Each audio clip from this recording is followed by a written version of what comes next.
नमस्कार दोस्तों, जरा सोच के देखिए कि कोई एक जीव नाक के द्वारा आपके बॉडी में एंट्री करता है, आपके ब्रेन तक जाता है और ब्रेन के टिश्यू को खाना शुरू कर देता है और आपके ब्रेन को खा लेता है और आपकी 5 दिन के अंदर जो है वो डेथ हो जाती है। हाँ गाइस, हम बात करने वाले हैं ब्रेन ईटिंग अमीबा के बारे में। साउथ अफ्रीका में इसका एक केस देखा गया है और ये स्प्रेड भी हो रहा है। तो गाइस बात करेंगे होता क्या है। तो देखिए, ये जो ब्रेन ईटिंग अमीबा है इसको ही निग्लेरिया फॉलोरी बोला जाता है। ठीक है, ये रेयर डिसीज है, बहुत रेयर डिसीज है। और अगर हम बात करें, मैंने जैसे बोला कि साउथ अफ्रीका का एक पर्सन में देखा गया, ये थाईलैंड में था, 4 महीने से थाईलैंड में था और थाईलैंड से जब भी साउथ अफ्रीका वापस आया तो दूसरे दिन इसको हेडेक होने लगा, वोमिटिंग होने लगी। उसके बाद उसको जो है वो 2 दिन के बाद नेक में स्टिफनेस होने लगी, वो हॉस्पिटल में उसको भर्ती किया गया और 5 दिन के बाद जो है वो उसकी डेथ हो गई। पर उसकी डेथ हो जाने के बाद फिर उसकी मृत्यु का कारण पता चला, तो उसको मृत्यु का कारण था ब्रेन ईटिंग अमीबा। तो ये समझ में आ गया, तो ये इसकी मृत्यु का कारण था।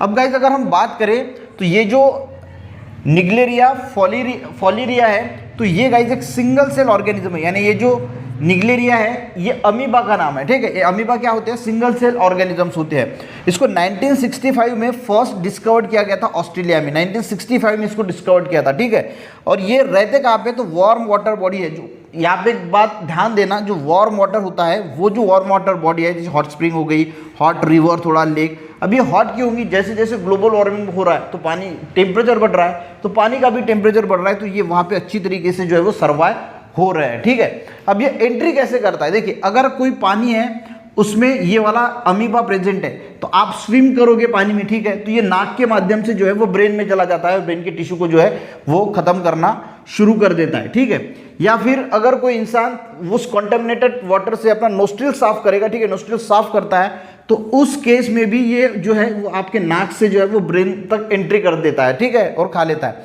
ब्रेन को।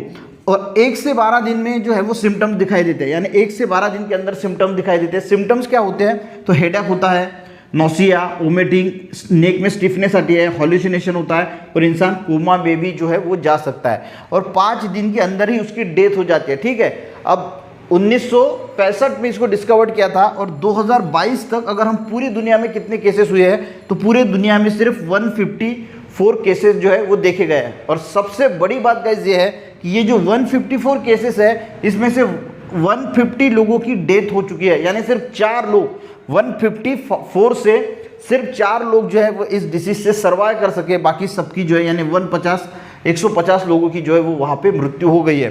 अब गाइज ट्रीटमेंट की बात करें तो कोई वैक्सीन वगैरह अवेलेबल नहीं है, ज़्यादा लोगों को ये हुआ नहीं है, इसलिए साइंटिस्ट भी इस पर ध्यान नहीं देते। तो कोई इस पर ट्रीटमेंट, स्पेसिफिक ट्रीटमेंट जो है वो इस पर अब तक नहीं निकली है। तो डॉक्टर कुछ एंटीबायोटिक वगैरह देके इसको ट्रीट करने की कोशिश करते हैं।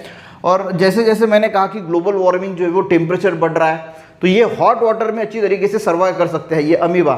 तो जैसे जैसे टेम्परेचर बढ़ेगा वैसे वैसे ये भी अच्छी तरीके से जो है वाटर बॉडीज में सर्वाइव कर पाएंगे और इससे जो है वो आने वाली इसमें मुश्किलें पैदा हो सकती है।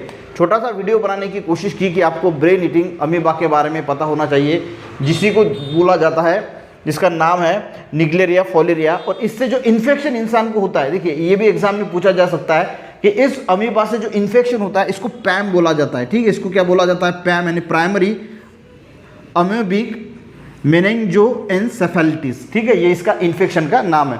वीडियो अच्छा लगे तो एक लाइक जरूर कीजिएगा, लोगों के साथ शेयर भी कीजिएगा। मिलते हैं नेक्स्ट वीडियो में, तब तक के लिए जय हिंद।